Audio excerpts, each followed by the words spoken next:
Oh, and hey, I got something to say. What a week. What a week. So many fun people I've met for the first time. And I did so many things, not big things for the first time. You know how much I love doing things for the first time. And guess what? My next guest, we've never had a guest on that talked about travel. Isn't that weird? In almost 2.5 or 3 years, we never had anyone on that spoke about travel. And Dawn Barclay, who will be here shortly, is an award-winning author who has spent a 30 plus year career working in different aspects of the travel industry. And her latest book, I cannot wait for her to tell you about this. This is awesome. Traveling Different. I'm so excited. Traveling Different. Such a great title. And there she is. Hi. Ooh, I'm not used to talking like this, so. Well, you get back up, dog. You get back up. We're just bragging about you. First of all, I don't think we've had anyone on in 2.5, 3 years that talked about anything with travel. Well, it's about time. I know, right? And your book, it's so dear to my heart because I'm not kidding you. I just had a few of my clients saying, that's it. I'm never traveling again with my kids. I just can't do it. So I got a bunch of questions for you. But Yeah, let me just tell them the title of your book first, and then we'll back up. sure. Traveling Different. Vacation Strategies for Parents of the Anxious, the Inflexible, and the Neurodiverse. All right, so Dawn, tell me a little bit, just a little bit about your background of how you got into travel. I think it was a family-owned business.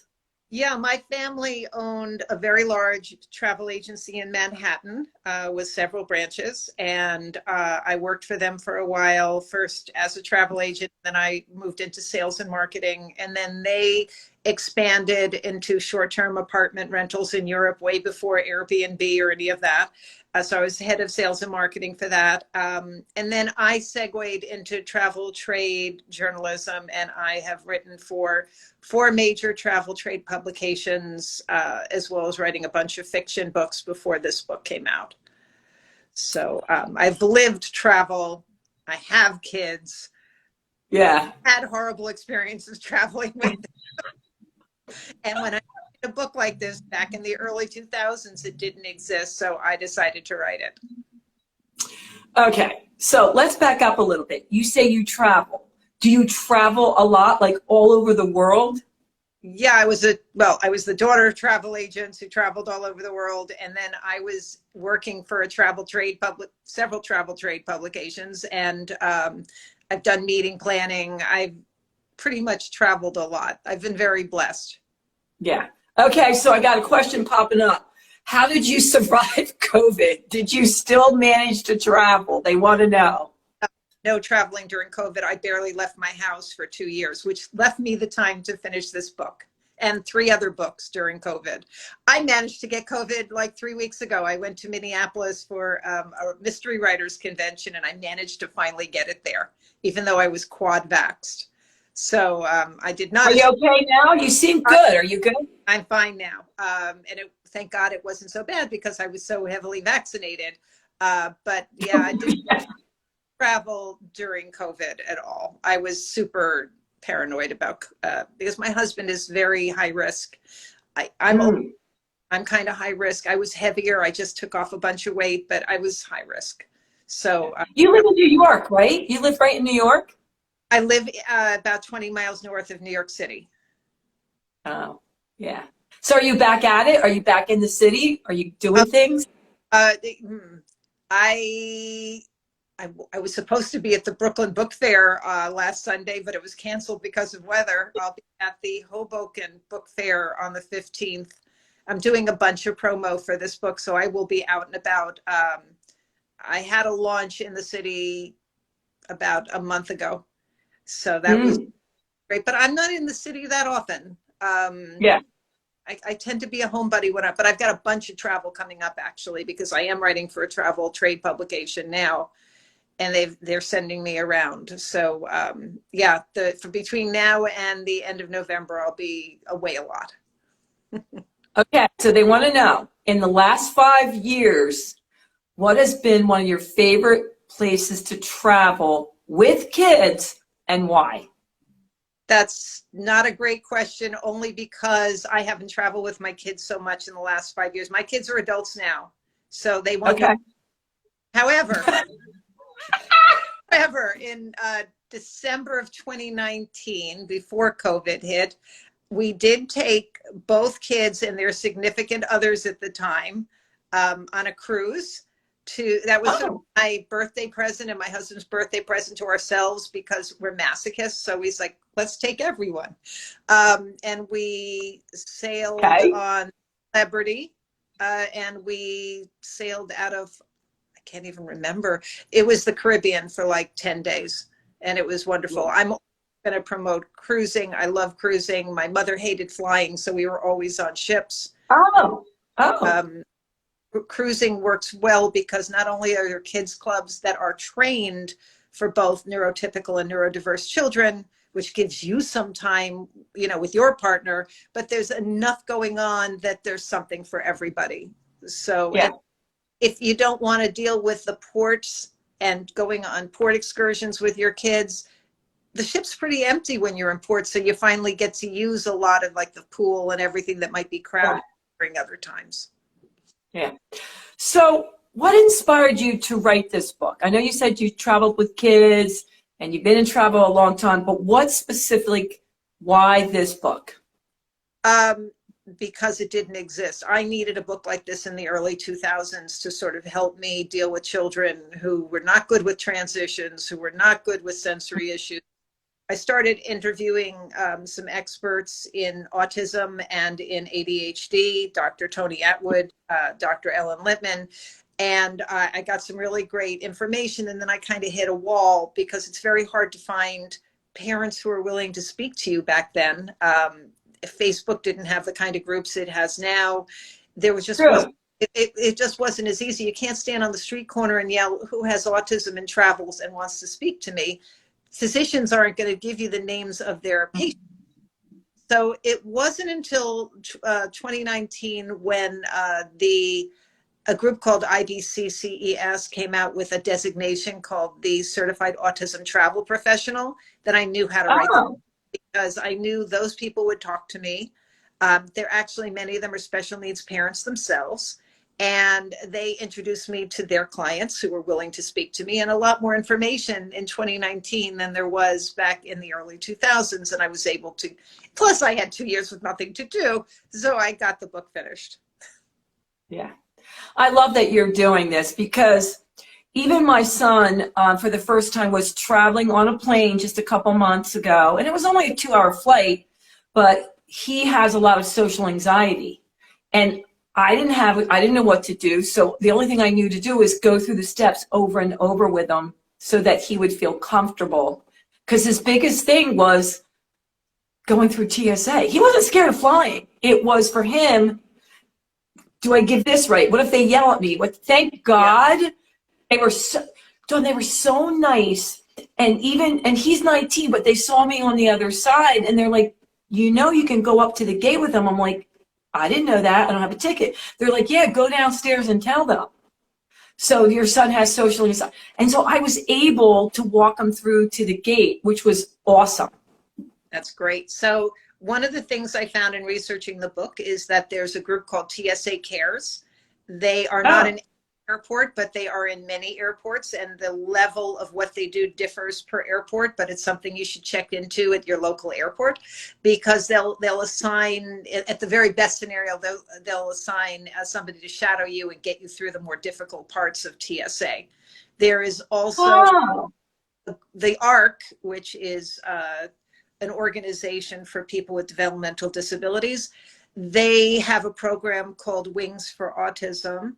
It's offered in several airports around the country, and it's sort of like trial run of the whole airport experience when it's less, there's less pressure on you because you're not about to actually go on the trip.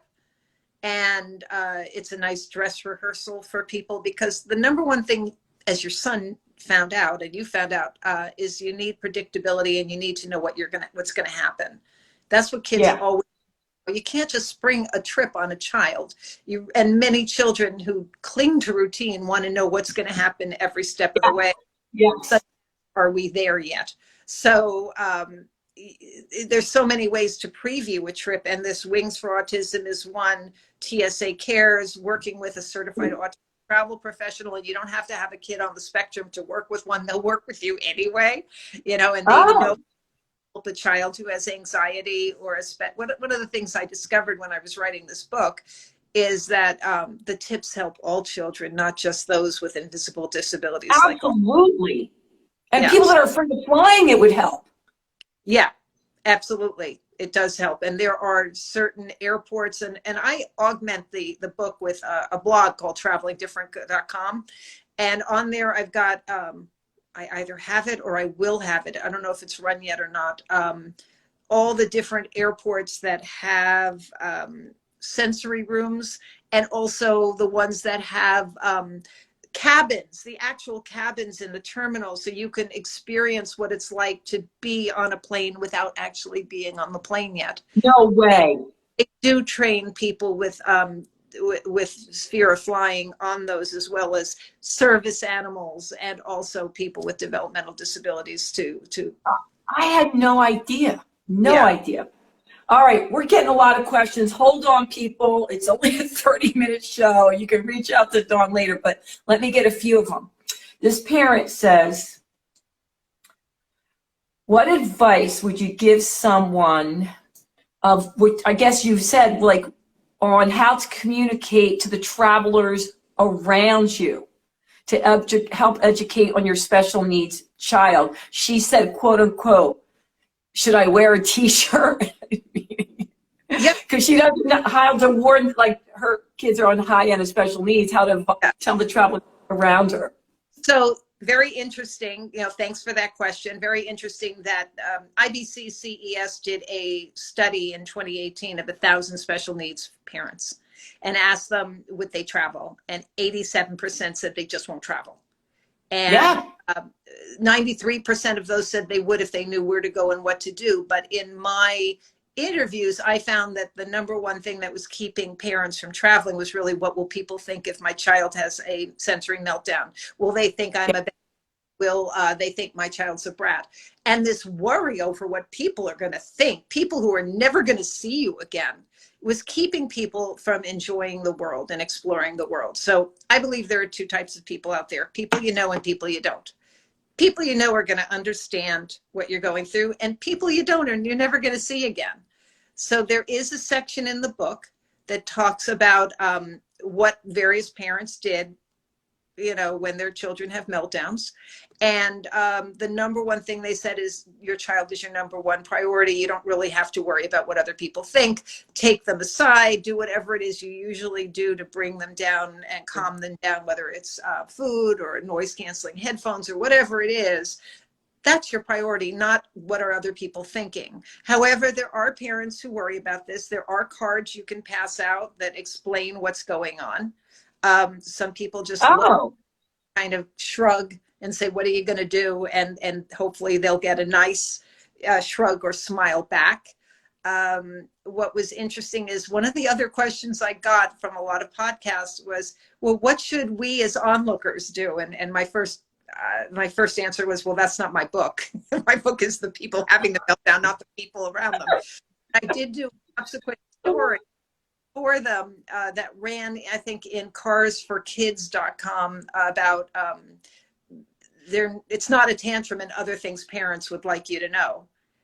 So if people check out that story, which is free to look for on that Cars for Kids blog, basically it was sort of like, give the people space and give them a shrug, a smile, you understand, but don't rush in and try to help, because you don't. That's the last thing the parent really needs, is you coming in like you know. Yeah. But I can see people trying to do that. All right. Yeah. Okay. That's a good one. Advice on how you can, excuse me, on where to travel. What destinations do you recommend for families with blended, typical, and special needs siblings? This one feels like each sibling gets a suboptimal deal because she has 2 kids, typical, and 2 special needs. Good question. And I'm actually doing a story or a series of stories for my blog on cities that have gone all in on being certified autism centers or being autism friendly. So this organization, IBCCES, which stands for the International Board of Credentialing and Continuing Education Standards, they have a certification program for, not only for travel agents, but also for destinations. And when you graduate through it, you become a certified autism center. And there are some tourist boards that have not only gone in and done it themselves, but they've gotten everybody else into the act too. So when you go to, say, Mesa, Arizona, you're going to find so many places that are autism friendly that there's going to be something for everyone.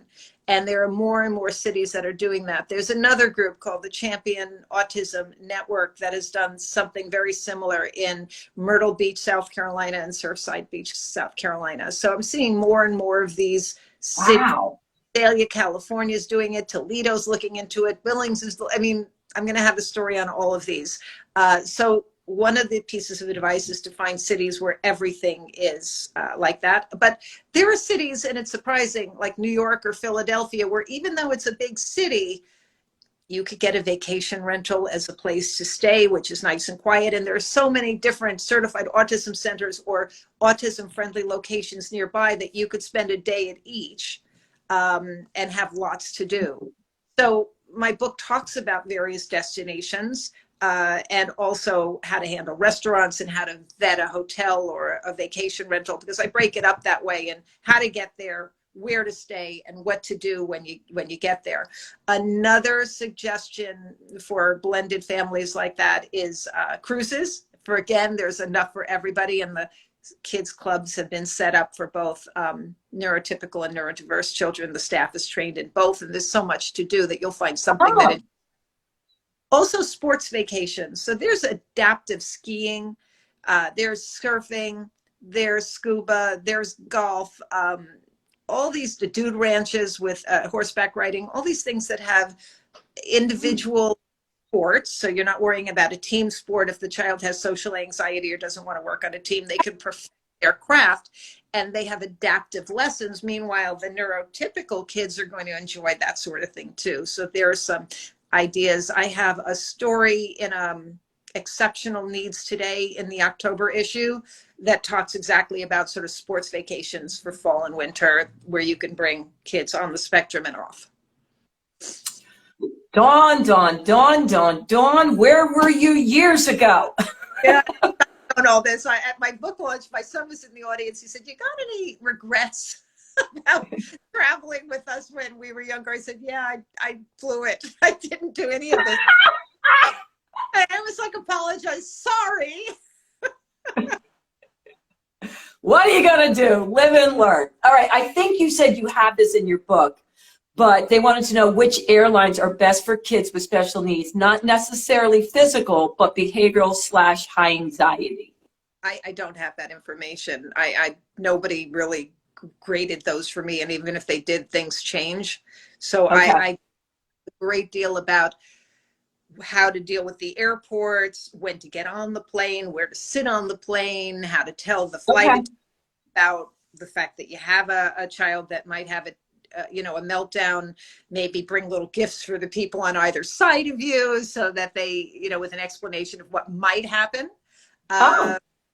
So there's all that sort of thing. The number one thing for any airline is to bring your go-to bag, and your go-to bag should have noise canceling headphones, should have electronics filled with your favorite or child's favorite movies and TV shows, fidget toys, snacks that aren't going to crumble all over the place. So I list all these things that you should bring, because, and my idea also is, because you never know when there's going to be a delay, maybe you have little gifts that the child hasn't seen that the child knows that every half hour that they're stuck on the tarmac, they're going to get one of these little prizes. And they don't know what's in those little boxes, I but then love those prizes. they're sort of like rooting for a delay now. You know, why not have them root for the bad stuff? Because then it's going to make your life a little easier. I love it. So you did mention it, but maybe this listener came in a little bit late. And by the way, I've traveled a lot and I've never been on a cruise, but you're making me want to go on a cruise because of a travel agent who's an author for 30 some years is telling me cruises are great. I might think about it. I like them in so many different, for so many different reasons. You don't have to pack and unpack. You've got one place you're sleeping no matter where you go, which is also good for children who don't like transitions. And Oh. also, if you want to travel internationally, it's a much easier way to deal with that if you have a child who's anxious or inflexible or on the spectrum, you know, to do it on a cruise. And you can go transatlantic. And then you can, you know, probably pick up something in Southampton that'll take you, you know, to the Med. But yeah, I'm very big on cruising. It's just there, and sizes, there are different size ships, there are different lengths of cruises, there are different itineraries. So there's so many options. There's also an organization called Autism on the Seas that puts together group cruises for people on the spectrum. Whether you want to go with a group or individually, they will help you out with various things like dealing with the lifeboat drill that can be really difficult. They will do a separate one for the kids on the spectrum, I believe. And it's an organization to check out if you're interested in cruising. It sounds like there's so much information that maybe people just aren't aware of, and they may be willing to travel again. Because you're right. So many of my friends say, never again, never again. Yeah. That's why the book is like a checklist of all the things you should think about. And I never thought anybody would read it cover to cover. I figure, oh, we're going on a train trip and we're going to stay in a vacation rental. Let's read these 2 sections. And then they'll just go. But I think it's a valuable resource to have because there are things you're going to forget and keep you on track. And like I said, I've got the blog to update anything that changes because everything's always changing in travel. And also is like, one blogger said to me after the book went to press, how do you handle the come down after the trip is over? And I'm like, that should have been the last chapter. Thank you. So I felt like and I wrote it for the blog. So the blog's the only thing that saved me from insanity because I'm so OCD. You want to get it all in there. Yeah. Don't ever stop. Yeah. All right. They want to switch gears. They want to know a little bit about you. You mentioned about the travel industry. They wanted to know, have you always loved writing, even as a kid? Yeah, I was writing sarcastic poetry at like age 10 and really depressing poetry. And then I wrote some magnum opus that they were going to publish in the school paper, and my dad thought it would be embarrassing, so he threw it in the fire. I actually put that in one of my fiction books, A Father Who Did That. And from maybe my early 20s, I was writing a lot of sales material, brochure work, that kind of stuff, corporate communications. I wrote theater and restaurant reviews for a throwaway paper called Downtown Manhattan. And then I started writing for different organizations. I created Dawn Barclay Inc. with a K, and I was writing that way. And then I was writing for magazines. So I didn't do fiction. I write fiction as DM. I didn't start writing fiction until I was in my late 40s. So, and I've published my first fiction book came out when I was on my 57th birthday. So it's never too late because I've got 7 fiction books and 1 nonfiction. Oh my goodness. They want to know how you keep getting inspired and have so many different things that you write about. Is there something you do every morning to get you in the mood? I wish there was. I wish I was that organized. When I'm in writing mode and I've said, okay, writing the book, then I'll write about 2 hours every morning, or 1,000 words. Usually Oh, it's I try to get 1,000 words in, because 1,000 words a day is a novel in 3 months. Um, the and then as I get more and more inspired with the book, that'll go longer and longer, and I'll put other things aside just to finish the book. But I've written a book, and this book took nearly 20 years because I put it aside for so many years. My first fiction book took 10 years because I put it on and off, but then I wrote one in 3 weeks. So mm, it all depends. When I had nothing to do during COVID, I'm not very good with nothing to do. And so that's why I was just writing all the time. Where do I get yeah. inspired? A little piece of me in all of my fiction books, so I'm sort of grabbing something about my life, and it's not exactly all about my life because some of it's very kinky. But the first book was about a real estate agent, who was framed for serial killer murders. And it's in a town where all the realtors are getting murdered, and nobody cares because they think it's a public service. And so Oh, God. I could write that, but I mean, I made it very kinky, and I did it under another name. So Yeah. How fun. doing that. So my real estate information came in really handy for that. My second book was, it was called Slashing Mona Lisa. I've re-released it as Murder Worth the Wait. And it's really about a yo-yo dieter and a reporter who looks into the murders in the diet industry. And so that was me on two fronts, because I've been a reporter and I've been a yo-yo dieter. So there's always a little bit of Gotcha. Yeah. Yeah. When I was writing one of my first books, I came to a writings workshop in New York, and this is about 5-6 years ago, and they accidentally, I'm a nonfiction writer, and they put me in with the fiction people. And they're like, oh my God, we don't have room, we can't switch you out, but you can come back to another workshop after this. Well, what I realized with these 50 fiction writers is what you said that I didn't know. A lot of it was true.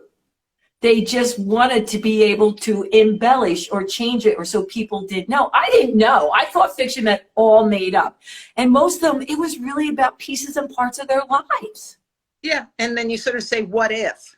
So you'll grab something, a piece of something real, and then you'll build around it. I haven't murdered anyone. I'm thinking of the series that I watch, and people are like, you are so positive, but I like you. How to Get Away with Murder. That's what it reminded me of. Oh my God. Okay, let's get just this one other question in. Hold on, folks. I'm doing my best. I think you did answer. We were talking about cruises. I think you said all cruises. There wasn't a specific line that you recommended, right? RCCL, Royal Caribbean, was the first that came out with a lot of the special modifications for people on the spectrum. An that, others followed, but RCCL might be sort of, they're the ones that I profiled in the book with all the things they included. They even have an autism television channel internally, and they did have toy lending. I don't know if they have that post-COVID, but they had a lot of modifications and amenities for people on the spectrum. So I might start there. And I would absolutely go to a certified autism travel professional. You can find them in my book. You can find, there's over 300 around. And they'll guide you to whatever cruise is best for you. I love it. Dawn, thank you so much for coming on live. I really appreciate it. I know my people are going to want to share it. Don't worry if you came in late. I'm going to record this, and then I will put it later on all the platforms. But before we go, tell them where they can find you and how they can purchase your book. Yeah, if you go to travelingdifferent.com, and that's traveling with one L, you can find where to order the book, where to book me if you want me to speak to your special needs organizations, either virtually or in person. The blog I discussed, any recordings like this that I've done. So that's really where, and my information on how to contact me. I'm happy to answer questions as well. In fact, somebody has experienced something different than I've explained in the book, please write to me, because your experience may end up in the blog or in an updated edition of the book. And I'd love to know if I've opened the world for you in any way. That would be a wonderful thing.